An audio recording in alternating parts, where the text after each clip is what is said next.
Yeah, you didn't consider shape-shifting in the Dune universe, did you? And now this show has your attention. Here are my immediate thoughts on episode 4 of Dune Prophecy.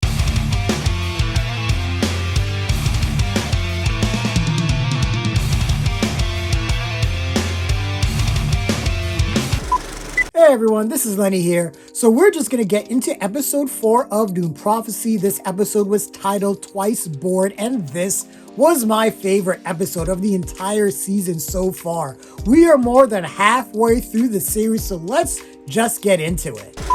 Last week on Dune Prophecy, we realized that Tula is just as, if not more, diabolical than her own sister Valya, as we followed their lives in flashback. Valya developing her gifts with the sisterhood, while Tula just willy-nilly massacres a bunch of Atreides. Atreides. Tula is on one. But now we are about to see the fallout of all of their decisions, including Tula having Layla in a thinking machine compartment with spice sprayed over her. Thinking machine tech, which is forbidden and is the bane of Desmond and his crazy eyes, as he manipulates Emperor Carino to eradicate the sisterhood from the Imperium. So just as a reminder, this is a spoiler review and recap, so unless you've already seen episode 4 of Dune Prophecy, I suggest you go back, watch that, and come back here, because child, we got some shit to talk about. So this episode focused on the political machinations of the Imperium, their sisterhood, and the rebel forces looking to take Emperor Carino down. Kieran Atreides, House Carino's swords master, is working on a balancing act, a rebellion in one hand, and with his dick in the other, pining for Princess Inez, who wants nothing to do with her father, as she realizes that he is using Desmond Hart as a weapon against his enemies. And yeah, Emperor Carino's personal executioner is right there at the breakfast table with the fam like he's Cousin Slick or something, and straight up admits to murdering 9-year-old Pruitt as he had a thinking machine toy.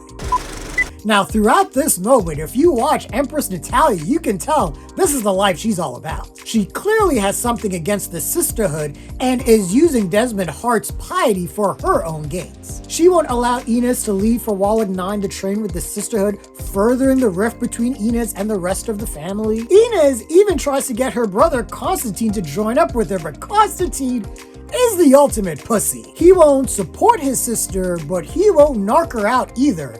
And if you notice the scene with the High Council and the Landsrand, Constantine, dude, is nowhere to be found. Probably out getting his dick wet while blabbing about something that he shouldn't be blabbing about.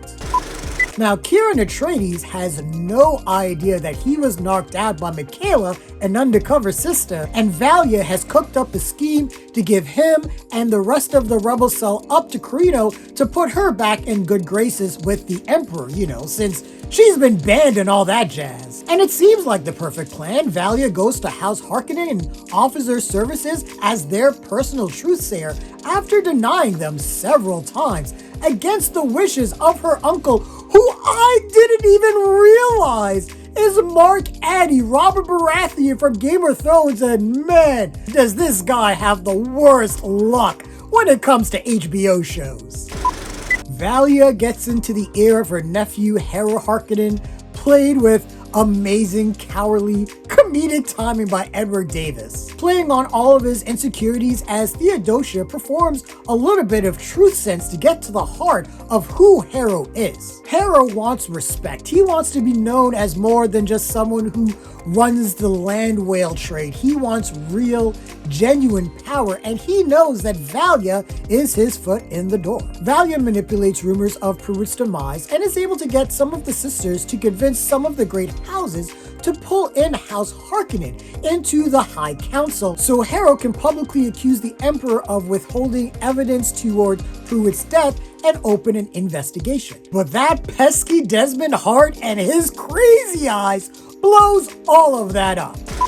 First, he is able to beat Valya to the punch as he has soldiers rounding up almost everyone that was part of this rebel alliance to take down Emperor Carino. He confiscated the thinking machine weapon that was supposed to explode at the High Council, then goes into a mad rampage about the dangers of Arrakis and being swallowed by the sandworm, and after a nod of affirmation from Emperor Carino, proceeds to burn like 20 people at the Landsrand.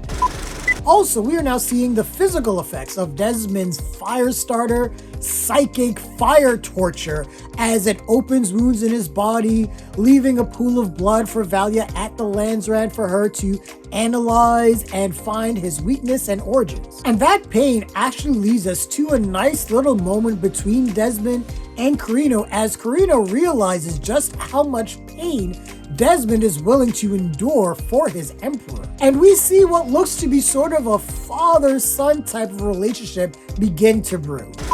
Luckily for Kieran, he wasn't found out, yet, and escaped with his life. But now, what is Kieran to do? Perhaps Enos's own open rebellion, which also happened at the Landsrand, while she outed her own family before Harold's bumbling mind could emit basic words from his mouth, hold the key?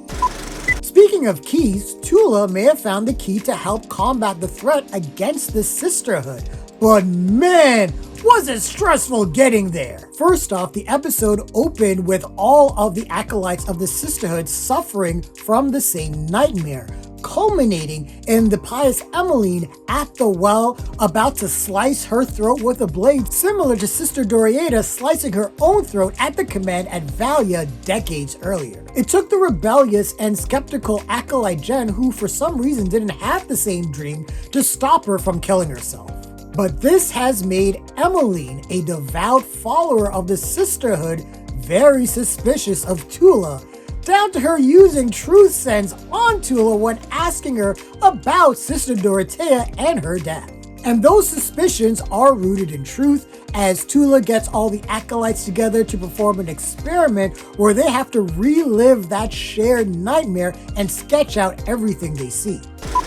And this is honestly a very intense scene where all of the sisters are sketching. They really don't have much control over their psyche. They're sketching everything that they're seeing, but eventually all the sketches lead to the same blue eyes they all saw at the end of their nightmare. And Emmeline believes those eyes are judgment and God is watching them. Now I have my own theories, as this takes place thousands of years before the Bene Gesserit really took power in Dune, but all I'm saying is that the sisterhood is only seeing half of the story. But the two major developments and cliffhangers this show left us with were wild. First, Lila has awoken and has broken free of the agony and the stasis chamber that she was in with all of that thinking machine technology that is in the basement of the sisterhood. And Lila now has those blue eyes like she is a Fremen, and now the twice-born prophecy seemingly has come true. At the same time, this awakens the genetic codex that the sisterhood has been using, and rightfully, this freaks Lila the fuck out. Then we get to the end where Valya has it out with her uncle, and let me say Emma Watson was absolute fire in the scene. Valya has always been ambitious and has abhorred the cowardice and lack of action her Harkonnen kin has embraced, and Valya goes off on her uncle, saying she will never apologize for her ambition, she will never apologize for her inner strength, while she is holding on to her uncle's respirator, and yep, he did. Finally, we see Griffin, Valya's dead brother, appear in the scene, and she says she understands why Valya is the way she does and is willing to do whatever she asks, and Valya calls him Theo? Wait! Oh shit! Is Theodosia a face dancer? That whole moment was insane, and I haven't seen a body transformation that painful since The Boys. And now we know exactly why Valya brought Theodosia with her on this trip and exactly what Theodosia's talent is. And for the uninitiated, face dancers in the Dune universe are primarily known as assassins. So is Valya looking to use Theodosia as an assassin, and who's she going to assassinate? There is so much happening right now in Dune Prophecy, and I am loving all of the developments. The acting in this episode, from Emma Watson to Olivia Williams and Travis Fimmel and Mark Strong and the rest of the cast, was just peak. The political intrigue and the storytelling was just tight, and I just can't wait to see how everything is going to unfold in these last couple of episodes. Will the sisterhood learn the truth about Dorothea from Lila? Or maybe even Emmeline? How will Inez react when she finds out what Kieran originally planned? And what's the next move for Desmond Hart's Crazy Eyes and Emperor Carino? Yeah, this episode was a prestige. Like I said, this is my favorite episode of the season, and I can't wait for next Sunday. Let's go. But those are my initial thoughts and feelings on episode 4 of Dune Prophecy. What did you guys think of the episode? Share your thoughts, leave your comments, like the video, subscribe to the channel, and don't forget to hit that bell icon so you can get notifications as well. Thanks a lot, everyone. Take care.